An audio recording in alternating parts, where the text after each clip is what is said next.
हिमाचल प्रदेश में कोविड-19 पॉजिटिव के कुल मिला के 62 केसेस हुए हैं और इस वक्त 21 केसेस एक्टिव है। कांगड़ा जिले के पंचरुखी पुलिस स्टेशन के एक एचएससी कोरोना वायरस पॉजिटिव पाया गया है। ये हिमाचल प्रदेश में पुलिस डिपार्टमेंट का पहला केस है जो पॉजिटिव पाया गया है। देश में लगभग 70,000 केसेस हुए हैं और एक ही दिन में 3,600 केसेस हुए हैं और 2,300 के लगभग डेथ्स हुए हैं। ये स्थिति संतोषजनक नहीं है। इसके लिए हम सबको बहुत ही ज्यादा सतर्क रहने की आवश्यकता है। हिमाचल प्रदेश में सेकेंड बैटल इसीलिए शुरू हुआ कि जो बाहर राज्यों से हिमाचल प्रदेश, हिमाचल वासी जो आए थे, ये कैरियर बने थे। इस कारण से अब सरकार ने निर्णय लिया है कि जो रेड डिस्ट्रिक्ट से हिमाचल प्रदेश आएंगे उन्हें कंपल्सरीली इंस्टीट्यूशनल क्वारंटाइन में रखा जाएगा और जो ऑरेंज या ग्रीन डिस्ट्रिक्ट से आते हैं उनका मेडिकल एग्जामिनेशन के उपरांत सिम्टम पाए जाने पर वे इंस्टीट्यूशनल क्वारंटाइन में जाएंगे, अन्यथा उन्हें होम क्वारंटाइन में भेजा जाएगा। आरोग्य सेतु ऐप के बारे में लोगों को आशंका है कि उनका डाटा लीक हो जाएगा। ऐसा कुछ भी नहीं है और 6 महीने के उपरांत आरोग्य सेतु ऐप का डाटा ऑटोमेटिकली डिलीट हो जाएगा। जो एंड्रॉयड फोन या एप्पल फोन में जिन्होंने आरोग्य सेतु ऐप डाउनलोड किए हैं वे अपना सेल्फ असेसमेंट करते रहना चाहिए और आरोग्य सेतु ऐप जब सेफ या लो रिस्क दर्शाता है तभी घर से बाहर निकलना चाहिए।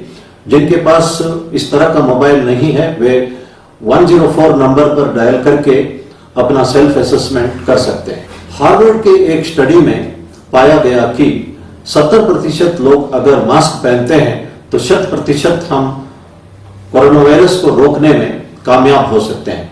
इसलिए मैं उम्मीद करता हूं कि हिमाचल में 70% से अधिक लोग मास्क पहनेंगे तथा मास्क को सही ढंग से पहनेंगे ताकि हम 100% कोरोना वायरस केसेस को हिमाचल प्रदेश में रोक सकेंगे। जब एग्जिट प्लान चलेगा हमें एक्सट्रीम कॉशियस होना जरूरी है और एक्सट्रीम प्रिकॉशन लेने की आवश्यकता है, क्योंकि जर्मनी और साउथ कोरिया ने एग्जिट प्लान के दौरान गलती की थी और दोबारा वहां पे वायरस का वेव हुआ है। इसलिए हमारे देश में जब एग्जिट प्लान होगा हमें सतर्क रहना चाहिए। भारत सरकार के आयुष मंत्रालय के डायरेक्शन के मुताबिक होम्योपैथिक दवाई आर्सेनिक अल्बुम 30 पोटेंशियल हम 3 दिन लेने से रोग निरोधक का काम कर सकता है। इसी तरह शमशम वाटी आयुर्वेदिक दवाई भी रोग निरोधक का काम कर सकता है, लेकिन ये दोनों दवाई लेने के लिए आपको आयुर्वेद डॉक्टर या होम्योपैथी डॉक्टर को कंसल्ट करना अनिवार्य है। हिमाचल प्रदेश में हमने होम क्वारंटाइन का वायलेशंस देख रहे हैं। तमाम जिलों में हमने इस बारे में एफआईआर दर्ज किया है। कुछ एक एक्सट्रीम केसेस को मैं इस वक्त दोहराना चाहता हूं। चंबा जिले में जो व्यक्ति वायरस का पॉजिटिव पाया गया था वो व्यक्ति अपने घर के अंदर अपनी बेटी को संक्रमित किया और बाहर पार्टी मनाते वक्त शराब पी रहा था और जिस कारण 2 और व्यक्ति संक्रमित हुए। इसमें यह भी एविडेंस हमारे पास आया है कि एक ही सिगरेट को ये लोग शेयर कर रहे थे और सिगरेट को शेयर करना जो है इट इज सुसाइडल एक्ट। ये कहते हैं कि आप भाई मुझे मार, हुक्का हो या सिगरेट हो, कभी भी एक दूसरे से शेयर इस हालात में नहीं करना चाहिए। WHO के एडवाइस के मुताबिक सिगरेट पीना इस वक्त हानिकारक है। दूसरा इंस्टेंस जो हमीरपुर डिस्ट्रिक्ट में नजर आया, जहां गुजरात से वापस आया हुआ व्यक्ति नाई को बुला के अपना बाल कटवाया और वही नाई अन्य लोगों के घर में जाके भी बाल काटा। इस कारण से हमने एफआईआर भी दर्ज किया और हम अपना कार्रवाई कर रहे हैं। एक और इंस्टेंस हुआ, एक जेबीटी टीचर अहमदाबाद से अपना घर वापस आया था, उसे होम क्वारंटाइन का आदेश दिया गया था, लेकिन वो बाहर शराब लाने के लिए निकल रहा था। उसकी पत्नी ने शिकायत की जिस पर उसे इंस्टीट्यूशनल क्वारंटाइन में रखा गया और उस पर मुकदमा किया गया है। ये बहुत अफसोस की बात है कि इस तरह के लोग बच्चों को पढ़ाते हैं। मैं एक बात स्पष्ट रूप से कहना चाहता हूं, ये कोरोना वायरस एक दिन खत्म हो जाएगा। आप दूसरे राज्यों में जाके नौकरी दोबारा करना शुरू करेंगे, लेकिन इन मुकदमों की वजह से आपको हिमाचल वापस आना पड़ेगा और अदालत में मुलजिम बन के कटघरे में खड़ा होना होगा। इसलिए इन बातों पे आपको ध्यान देना चाहिए और पुलिस सख्ती से कार्रवाई करेगी। जो व्यक्ति चंबा में दूसरों के साथ शराब पी रहा था और सिगरेट शेयर कर रहा था, उस पर हमने 307 यानी अटेम्प्ट टू मर्डर सेक्शन भी लगाया। हम कठोर से कठोर धाराएं लगाएंगे और सख्ती बरतेंगे ताकि इस एपिडेमिक को हिमाचल प्रदेश में हम कंट्रोल कर सकें। अधिकतर लोग होम क्वारंटाइन का आदेशों का पालना कर रहे हैं, मैं उनको धन्यवाद करना चाहता हूं। एक अच्छा इंस्टेंस मैं बताना चाहता हूं। जोगिंद्रनगर में एक रसोई जैसलमेर से वापस आया और उन्होंने उनके घर में सिर्फ 2 कमरे थे, एक कमरे में उसकी माँ और बहन रहती थी और उसने अपने घर के बाहर एक टेंट लगा के उस पर रहने लगा। इस तरह का कड़ाई से पालना करने वाले लोग भी हैं। मैं लोगों से अनुरोध करता हूं कि जो लोग होम क्वारंटाइन का कंडीशंस वायलेट करते हैं उनका फोटोग्राफ ले लें और हमारा जो व्हाट्सएप नंबर है 9459 100 पर भेजे और उस व्यक्ति का डिटेल भी भेजे ताकि हम उचित कार्रवाई करेंगे। इस महामारी की लड़ाई में प्रधानमंत्री जी ने कहा है कि हर एक व्यक्ति सोल्जर है, हर एक व्यक्ति लीडर है, इसलिए हर एक व्यक्ति को एक दायित्व बनता है इस तरह का वायलेशंस के बारे में पुलिस को या एडमिनिस्ट्रेशन को सूचित करने का। आज फ्लोरेंस नाइटिंगेल का 200th बर्थ एनिवर्सरी है। फ्लोरेंस नाइटिंगेल 1854 से 1856 तक क्रिमियन वार के दौरान नर्स के तौर पर काम कर रही थी। वो एक मैथमेटिशियन भी थी। उन्होंने अपना स्टैटिस्टिकल मॉडल से पता लगाया कि कुछ जगह पर, कुछ हॉस्पिटल में डेथ रेट ज्यादा है, कुछ जगह कम है और उन्होंने ये पाया कि इसके लिए लोकल कंडीशंस जिम्मेदार है। और जब उन्होंने हैंड वॉशिंग और साथ में हाइजीनिक कंडीशंस मेंटेन किए, हॉस्पिटल में डेथ रेट 60% से नीचे आके 2.2% आया था और एपिडेमिक को कंट्रोल करने में वो कामयाब रही।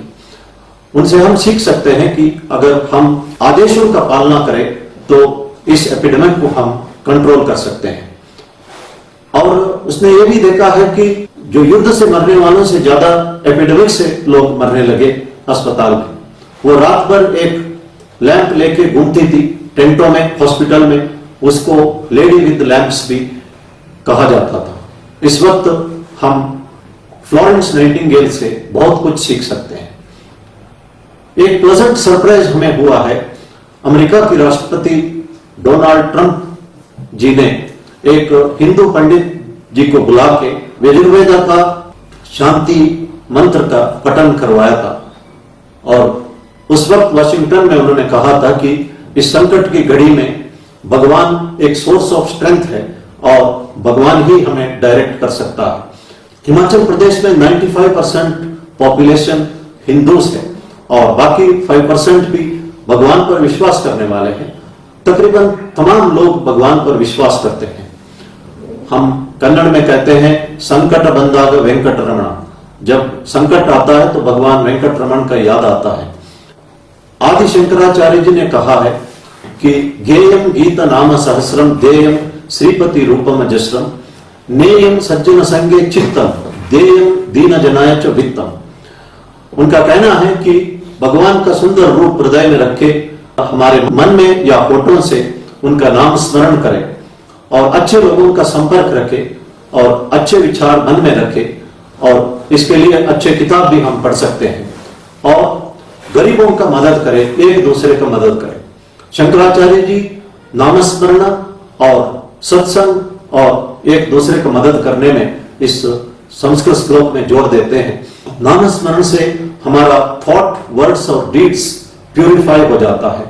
भगवत गीता में कहते हैं भगवान कि जो व्यक्ति मृत्यु के आखिरी क्षण में मुझे याद करता है वो मेरे में लीन हो जाता है। इसलिए महात्मा गांधी जी आखिरी क्षण में कहा था कि हे राम राम, और वे भगवान में लीन हुए थे।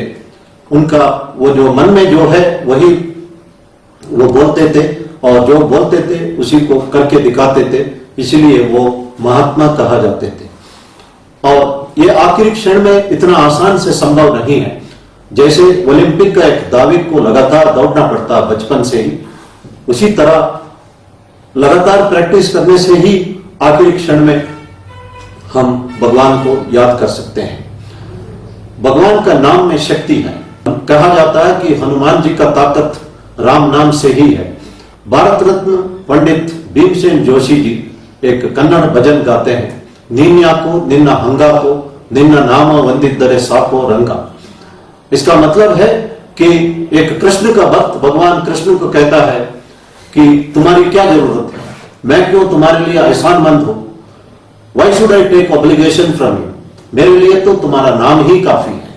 और इस तरह का कई इंस्टेंसेस भी इस भजन में है जहां पे भगवान का नाम से लोगों ने बेनिफिट पाया है। दुनिया भर में, हिंदुस्तान में भी लाखों लोग हैं जिन्होंने संकट में आखिरी क्षण में भगवान को याद किया और कुछ ना कुछ मिराकल उनके जिंदगी में हुआ है। इसीलिए भगवान को कहते हैं आपद बांधव। जब कोई नहीं है तो भगवान हमारी रक्षा करते हैं। हमारा स्ट्रेस, हमारा एंजाइटी और हमारा फियर जो है नामस्मरण से गायब हो सकता है। नामस्मरण एक पेन किलर का काम करता है, तो हम आराम से कष्ट को झेल सकते हैं। इसीलिए महर्षि वेदव्यास जी ने कहा है कि कलयुग के लोग फॉर्चुनेट है क्योंकि नामस्मरण से ही वो सब कुछ पा सकते हैं। नामस्मरण जो है भगवान को समन करने का बराबर है। तो अगर हम लगातार उस भगवान को समन करते हैं, हम कभी गलत नहीं कर सकते हैं, हमेशा अच्छा काम ही करते रहेंगे। हिमाचल प्रदेश में हमारा सेकेंड बैटल शुरू हुआ है। मैंने कहा था कि फेल्यूर इज नॉट फेटल। हमारे साथ भगवान है and we have the courage to fight and win this battle. धन्यवाद। जय।